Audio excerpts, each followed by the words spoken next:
Assalamualaikum warahmatullahi wabarakatuh.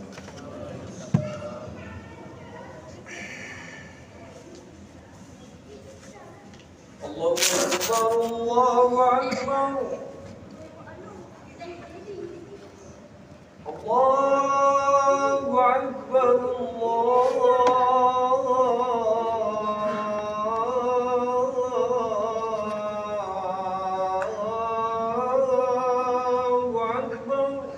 Allahu Akbar.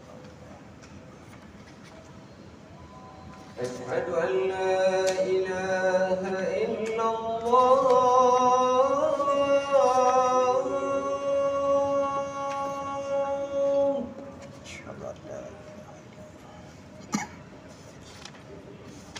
أشهد أن لا إله إلا الله.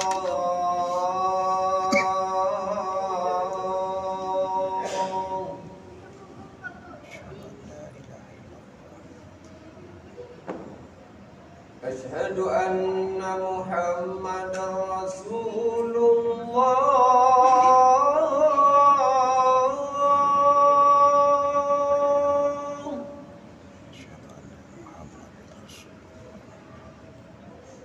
أشهد أن محمدا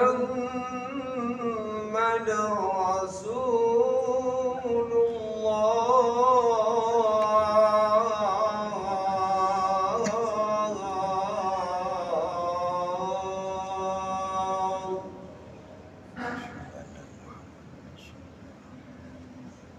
حي على الصلاة.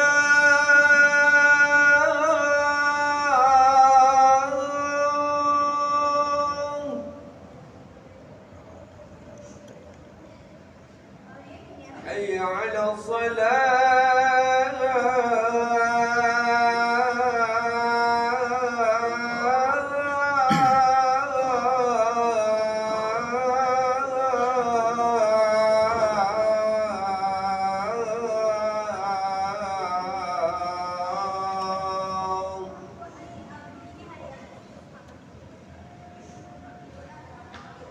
حي على الفلاح.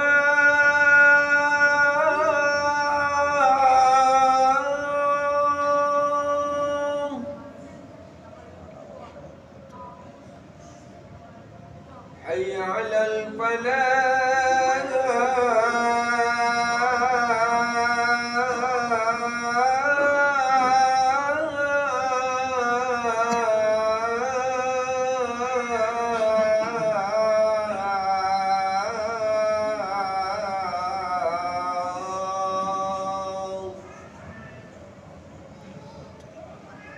الله أكبر، الله أكبر.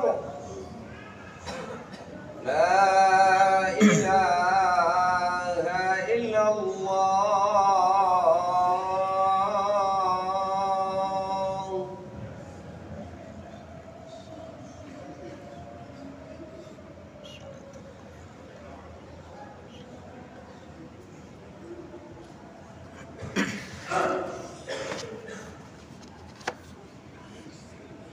Innal hamdalillah nahmaduhu wa nasta'inuhu wa nastaghfiruh wa na'udzu billahi min sururi anfusina wa min sayyiati a'malina. May yahdihillahu fala mudilla lahu wa may yudlilhu fala hadiyalah. Ashhadu an la ilaha illallah wahdahu la syarikalah wa ashhadu anna Muhammadan abduhu wa rasuluh la nabiyya ba'da. Allahumma salli wa sallim ala nabiyyina Muhammad wa ala alihi wa ashabihi ajma'in wa man tabi'ahum bi ihsanin ila yaumiddin. Faya ayyuhal hadirun al-kiram, inni usikum wa iyaya bitaqwallah faqad fazal muttaqun. Wa qala Allah ta'ala fil Qur'anil Karim, a'udzu billahi minasy syaithanir rajim. Bismillahirrahmanirrahim. Wa idh qala Luqmanu libnihi wa huwa ya'izuhu ya bunayya la tusyrik billah inna syirka la zulmun azim. Dan ingatlah ketika Luqman berkata kepada anaknya, dan dia memberi pengajaran kepadanya, wahai anakku, janganlah engkau mempersekutukan Allah. Sesungguhnya syirik adalah kezaliman yang besar. Surat Luqman ayat 13. Wa qala Rasulullah sallallahu alaihi wasallam fi hajjatil wada.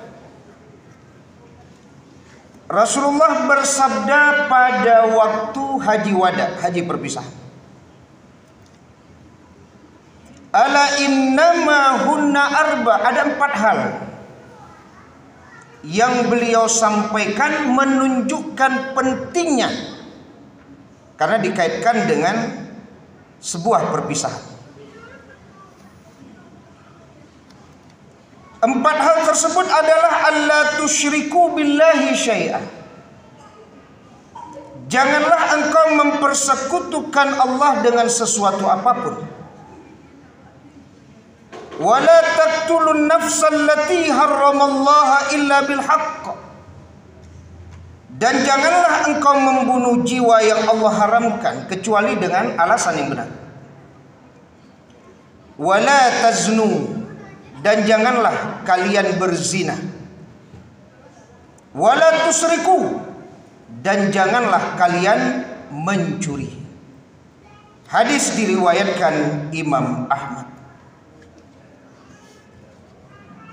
Bapak-bapak, saudara-saudara jamaah Jumat yang terhormat, alhamdulillah, puji syukur kehadirat Allah Subhanahu wa ta'ala atas limpahan taufik dan hidayah Allah. Kita hadir di masjid yang kita muliakan ini dalam rangka menunaikan sholat Jumat.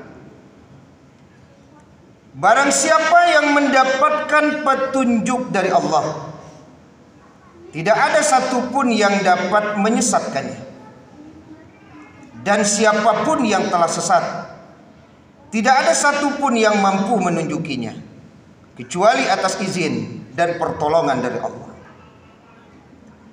Kemudian salawat dan salam kepada Nabi kita Muhammad sallallahu alaihi wasallam, keluarga beliau, sahabat beliau, pengikut-pengikut beliau yang mengikuti beliau dengan ihsan sampai hari kemudian. Selanjutnya khatib berwasiat, mari sama-sama kita meningkatkan ketakwaan kita kepada Allah. Karena sesungguhnya orang yang paling mulia di sisi Allah ialah orang yang bertakwa. Jamaah Jumat yang terhormat, sebagaimana yang disampaikan oleh para ulama menjelaskan tentang apa yang disampaikan Nabi pada haji perpisahan atau haji wada, menunjukkan 4 hal yang berkaitan dengan dosa besar yang sampai kapanpun dosa-dosa besar tersebut boleh jadi termasuk dosa yang dianggap biasa oleh orang pada waktu itu. Sehingga mereka kemudian terjebak pada perbuatan-perbuatan yang tanpa mereka sadari perbuatan itu masuk dalam kategori dosa besar. Yang pertama, alla tusyriku billahi syai'ah. Janganlah engkau mempersekutukan Allah dengan sesuatu apapun.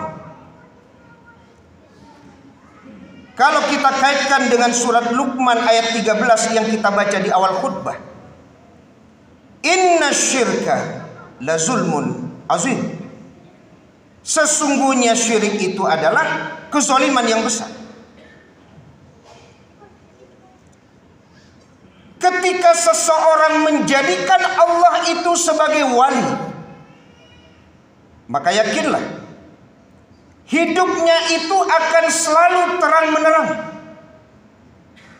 Karena ketika Allah yang kita jadikan wali, maka yakinlah Allah akan mengeluarkan kita dari kegelapan menuju terang menerang. Tapi di saat hari ini kita mengenyampingkan Allah sebagai wali kita, kita menjadikan yang lain selain Allah sebagai wali kita, sebagai pelindung kita. Tanpa kita sadari, makhluk pun kita letakkan sejajar dengan Allah. Akibatnya, kalau kita menjadikan wali selain Allah, maka kehidupan kita justru akan dibawa dari terang menerang menuju gelap gulita. Kalau kemudian kita menjadikan hawa nafsu kita sebagai Tuhan kita, yang tanpa kita sadari bahwa hawa nafsu ternyata bisa kita jadikan Tuhan, bagaimana tidak mungkin kalau kemudian hidup kita dikendalikan oleh hawa nafsu tersebut. Kalau kita menghambakan diri kita kepada Allah, maka yakinlah Allah yang akan menjaga kita. Tapi kalau menghambakan diri kepada dinar, kepada dirham, kepada khamisah, maka kita yang akan sibuk menjaganya. Dengan sebab kita menjadikan makhluk setara dengan Allah. Tanpa kita sadari, kita terjerumus dalam perbuatan mempersekutukan Allah. Maka yakinlah hidup seseorang tidak akan mungkin terang menerang kalau seandainya dalam hatinya menyamakan makhluk dengan Allah Subhanahu wa ta'ala tanpa kita sadari.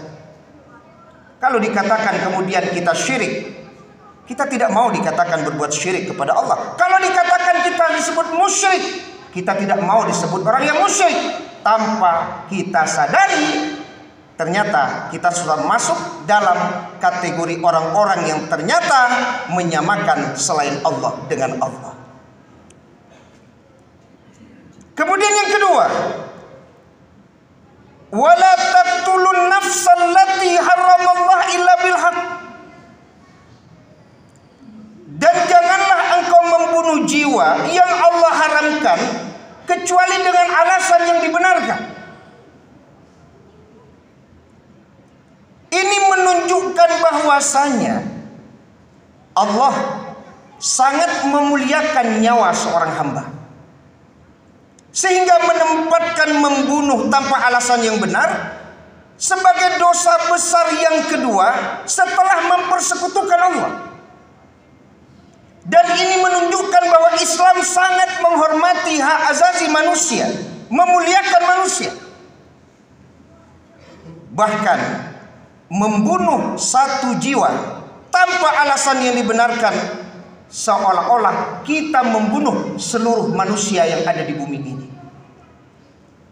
Tidak pula kemudian menjadi pembenaran bahwa yang dibunuh itu adalah orang yang kafir. Karena dalam sebuah hadis dijelaskan, man qatala mu'ahadan, barang siapa yang membunuh kafir mu'ahad, orang kafir tapi dalam perjanjian bahwa mereka dilindungi di negara ini, lam yarah raihatal jannah. Orang yang membunuh orang kafir tersebut tidak akan mencium bau surga. Padahal bau surga itu bisa tercium dari jarak perjalanan 40 tahun lamanya. Ini menunjukkan bahwa membunuh adalah dosa besar. Bahkan di dalam Al-Quran, membunuh membuat seseorang menjadi kekal di neraka jahanam. Dan ini menunjukkan besarnya dosa dan beratnya azab bagi seorang pembunuh, walaupun yang dibunuh itu adalah seorang kafir. Apalagi yang dibunuh itu adalah seorang muslim. Jamaah Jumat yang terhormat. Kemudian yang ketiga, dosa besar yang boleh jadi banyak manusia yang tergelincir di dalamnya itu adalah wala taznu. Dan janganlah kalian berzina. Yang hari ini boleh jadi orang menganggap bahwa berzina itu bagian dari kehidupan modern. Padahal berzina itu adalah menunjukkan bahwa orang tersebut memiliki akhlak yang rendah. Kalau kemudian kita menghubungkan dengan hadis Nabi, ketika ada orang berzina dan dia sudah memiliki keluarga, lalu kemudian dalam pandangan ajaran Islam bahwa orang yang sudah berkeluarga berzina, lalu tubuhnya itu dibenam setengah, kemudian setiap orang yang lewat bisa melempar pakai batu sampai orang tersebut meninggal dunia. Apa kemudian ancaman tersebut tidak membuat kita menjauhkan diri dari perbuatan zina yang boleh jadi hari ini angka perzinaan atau bahasa kerennya perselingkuhan sangat tinggi? Tidakkah kita takut dengan ancaman Allah tersebut? Bahkan orang yang berzina bisa masuk dalam kategori orang-orang yang dosanya sama dengan mempersekutukan Allah dan membunuh jiwa tanpa alasan yang dibenarkan. Maka wala taznu, janganlah kalian berzina. 14 abad yang lalu Nabi sudah melarang kita, janganlah kalian berzina. Kemudian yang terakhir, dari 4 yang penting disampaikan Nabi itu adalah wala tusriku. Janganlah engkau mencuri. Yang boleh juga jadi hari ini itu dianggap sesuatu yang biasa, dengan bahasa tidak banyak yang diambil gitu. Kita mendengar ada kisah bahkan ketika Nabi Isa disuruh menghidupkan jenazah yang sudah 70 tahun lamanya meninggal. Kemudian ketika ditanya bahwa urusannya sudah selesai kecuali satu, gara-gara ada sebilah kayu kecil yang diambilnya dari milik seseorang digunakan untuk mengeluarkan makanan yang ada di giginya. 70 tahun hanya gara-gara kayu kecil pecukil gigi. Bagaimana kalau yang diambil orang itu lebih banyak daripada itu? Satu jengkal tanah saja yang diambil yang bukan haknya, maka akan dikalungkan 7 lapis bumi nanti pada hari kiamat di lehernya. Atau ada hadis yang kita baca, 1 jengkal tanah, 1 jengkal, yang nilainya mungkin tidak seberapa, tapi akan dibenamkan ke bumi lapis 7 nanti pada hari kiamat. Bagaimana kalau ada hari ini orang yang mencuri tidak lagi sejengkal tanah, tapi berjengkal-jengkal tanah. Tidak lagi secuil kayu untuk penusuk gigi, tapi boleh jadi melebihi daripada itu. Tidakkah ada rasa takut bahwa sekecil apapun dosa mencuri ternyata masuk dalam kategori dosa besar, apalagi yang dicurinya itu banyak dan melibatkan uang orang banyak.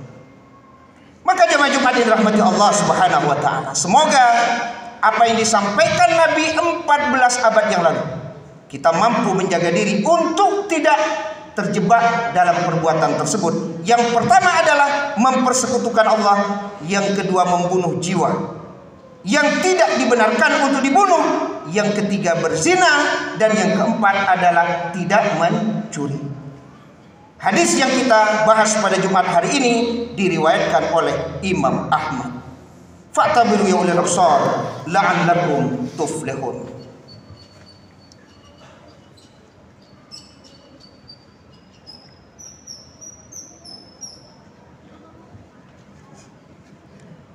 Innal hamdalillah nahmaduhu wa nasta'inuhu wa nastaghfiruh. Wa na'udzu billahi min sururi anfusina wa min sayyiati a'malina. May yahdihillahu fala mudilla lahu wa may yudlilhu fala hadiya lahu. Asyhadu an la ilaha illallah wahdahu la syarika lahu wa asyhadu anna Muhammadan abduhu wa rasuluh la nabiyya ba'da. Allahumma shalli wa sallim ala nabiyyina Muhammad wa ala alihi wa ashabihi ajma'in wa man tabi'ahum bi ihsanin ila yaumiddin. Fa ya ayyuhal hadirun al-kiram ittaqullaha haqqa tuqatih wa la tamutunna illa wa antum muslimun. Innallaha malaikatahu yusholluna 'alan nabi ya ayyuhalladzina amanu shallu 'alaihi wa sallimu taslima. Allahumma sholli ala Muhammad wa ala ali Muhammad kama shollaita ala Ibrahim wa barik ala Muhammad wa ala ali Muhammad kama barakta ala Ibrahim fil alamin innaka Hamidum Majid. Allahumma ighfir lil muslimina wal muslimat wal mu'minina wal mu'minat al ahya'i minhum wal amwat innaka sami'un qaribun mujibud da'wat ya qadiyal hajat. Rabbana zalamna anfusana wa illam taghfir lana wa tarhamna lanakunanna minal khasirin. Allahumma arinal haqqa haqqan warzuqna ittiba'ah wa arinal batila batila warzuqna ijtinabah. Rabbana atina fid dunya hasanah wa fil akhirati hasanah wa qina adzabannar. Walhamdulillahi rabbil alamin.